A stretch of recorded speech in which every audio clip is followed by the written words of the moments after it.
how definable a class do you think a generation is?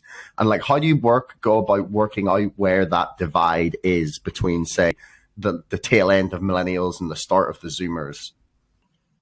It starts with that point that, some very big thinkers in sociology and philosophy, like Karl Mannheim in particular, who's a Hungarian sociologist, but Auguste Comte, a French philosopher, and lots of other people, mostly at the turn of the 20th century, around the effects of the First World War. There was a lot of thinking about how the generations get formed. A lot of the thinking comes from that. And it's about the fact that at that point about in our formative years, what's going on tends to shape us more than at other points. So if there's big things happening during that point, then that will make a distinctive identity for that generation. So the pandemic is, the one that we're looking to now to see what that does. But then Mannheim also talked about the fact that we're kind of pulled apart by slower evolutionary change in any case, and you can get groups forming around group identities forming around that type of just gradual change. We grow up in different technological or economic circumstances, and that can kind of do that. But my view, obviously they were talking about generations as 15, 20-year groups, and it was kind of similar to how we do now. So it's formed a lot of this type of thinking. But the point about, are these really hard categories that you can put a clear definition around in the way that you can with some other demographics? And the answer is no, there's judgment within that. Some are relatively clear based around a demography, like baby boomers. That was a baby boom or a couple of baby booms really in the UK.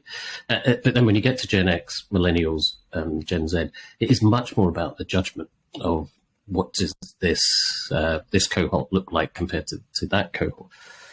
I guess the thing that I would say is all of those, nearly all social classifications of those types, of any type, have that element to them of judgment. Social class, income, where you put the cuts in income bands or social classes, how you think about ethnicity, much more complex than it can be reduced into the simple categories that we use, or race.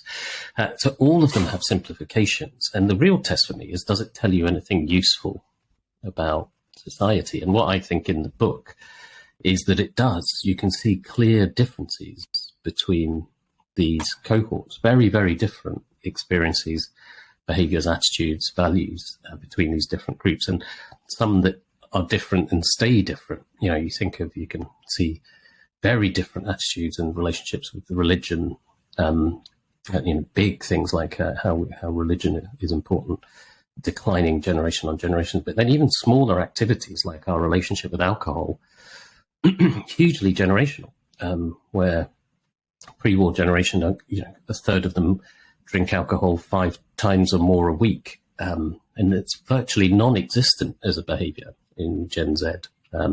Very, very low, and it kind of goes down each generation. So it's about whether is it useful to understand society, and then the boundaries are. I think you just have to be pragmatic about the boundaries. That people that are closer to the boundaries are obviously going to be more like people on just the other side of the boundary. But that's the same with social class, same with same with income division, same with lots and lots of different ways that we look at society. So I don't think as long as you've got that in mind, as long as you start from the point of view that generations are a useful measure, but they're not entirely determinant of people, because some of the bad analysis is more like a horoscope than any serious social analysis. You start from the point of view that this is about trying to truly understand what's different, and then you're pragmatic about obviously this is an indication, and people around the boundaries are going to be more similar to each other. And I think you still get lots of value from generations as a concept. Thanks for making it all the way to the end of the podcast.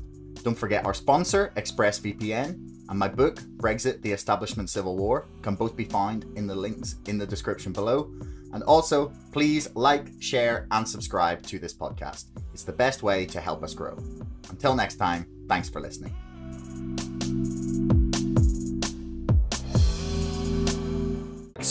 screw the hedge funds. You can make as many rules as you want, but if there's no teeth behind them, what's the point?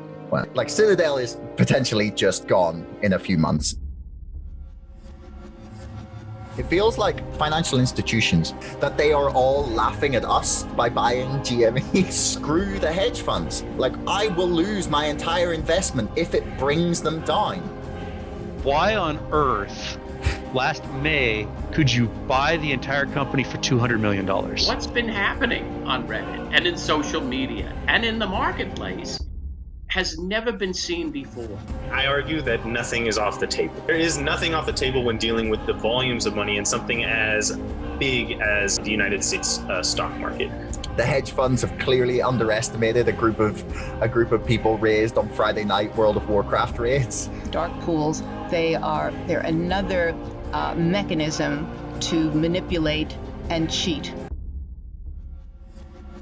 Mainstream journalists don't say these things for a number of reasons. One is their sources are the people that I'm talking about, and so they can't call somebody a crook. Superstonk and the other communities that have emerged are a hive mind, the likes of which we have never seen before. It's madness and brilliance, insanity and genius all rolled into one.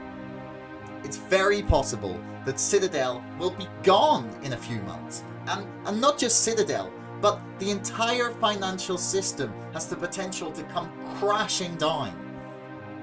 These crooks continue to gamble recklessly with the world economy, and this could be the moment that they finally get their justice.